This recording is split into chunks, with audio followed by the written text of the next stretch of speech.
Located in the center of Maine lies the town of Dexter. Established in 1816, today the population is just under 4,000 residents. In the downtown area, you will find a variety of stores and shops.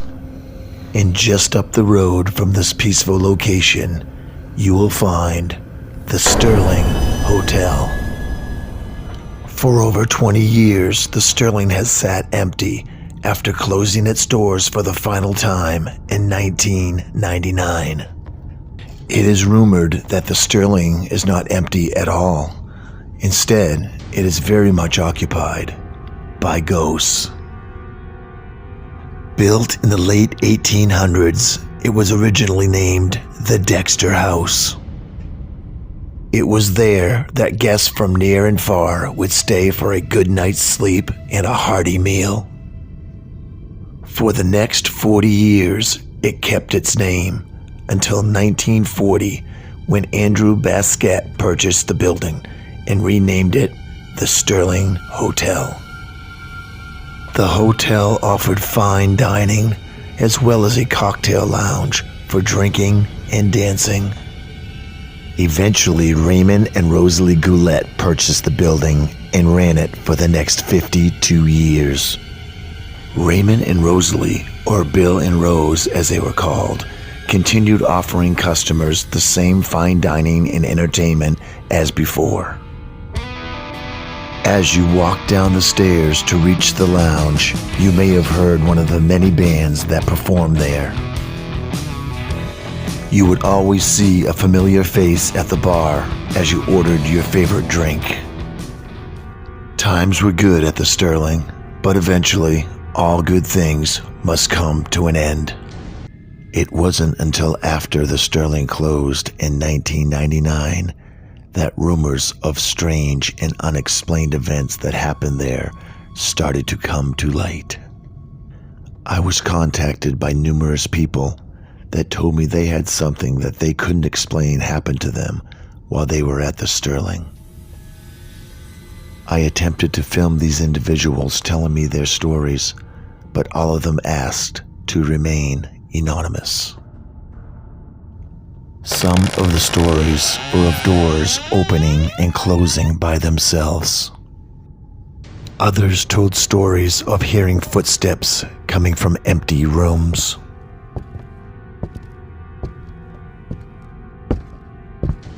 Others heard voices coming from their room when they thought they were alone. I had to attempt to get inside the hotel to see for myself if the rumors were true. I contacted the Goulet family and asked for permission to enter the building. After some thought, they reluctantly agreed.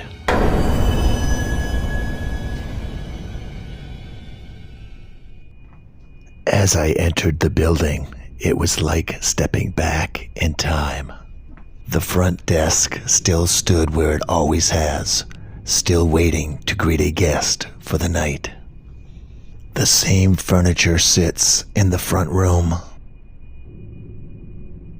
The dining room awaits hungry customers.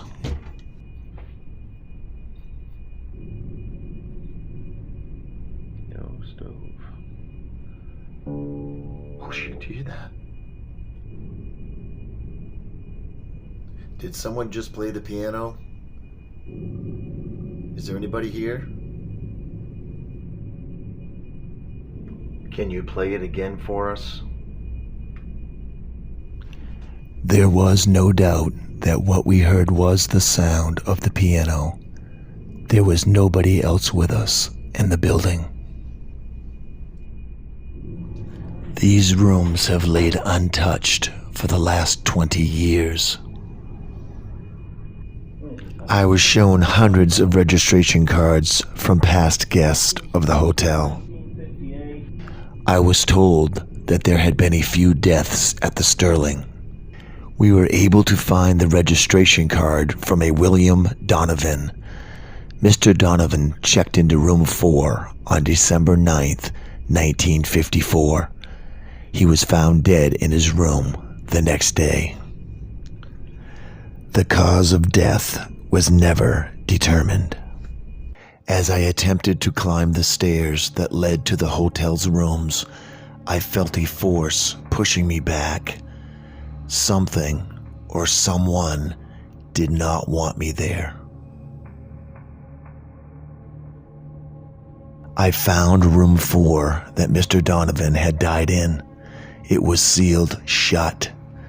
I was told that Mr. Donovan was not the only person to die in this room. In fact, there were 2 other deaths that happened in room 4. Most of the rooms looked as they did years ago. The beds still laid waiting for weary guests. I had an eerie feeling that I wasn't alone as I walked from room to room. Some rooms were colder than others. In this room, I could actually see my breath.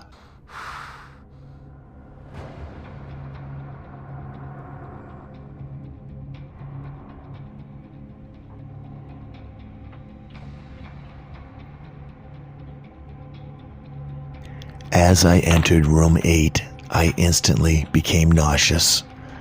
I had a cold chill run down my back, and I felt the hair on my arms and on the back of my neck stand up. I couldn't stay in the room any longer. As I walked out the door and down the hall, the door slammed behind me. Jesus. Who did that? I couldn't stop thinking about room 4. I wanted to know why it was sealed shut. I was told that room 4 was never used again after the last death occurred in it. I asked for permission to enter the room. Much to my surprise, I was granted access. What you are about to see is the first time anybody has been in room 4 in over 30 years. I was not prepared for what happened next.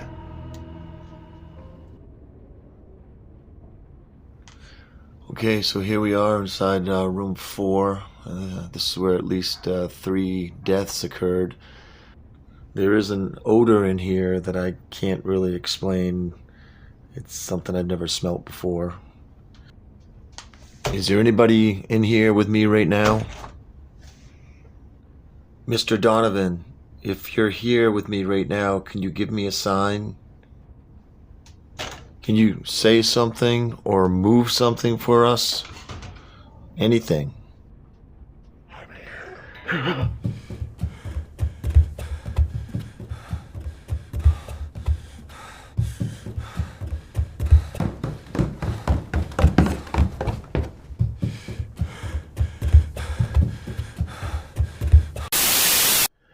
I have never been so scared as I was in room 4 of the Sterling Hotel. If you listen carefully, you'll hear a man's voice saying, "I'm here." I'm here. I also felt something touch my back, which instinctively made me run from the room. My experience at the Sterling Hotel has changed me. I believe without a doubt that it is indeed haunted. Whatever or whoever that is still roaming the halls does not want to be bothered. The Goulet family has asked that the hotel be left alone and that the no trespassing rules are obeyed. There is no need for you to find out for yourself if the Sterling Hotel is haunted. I've already done it for you.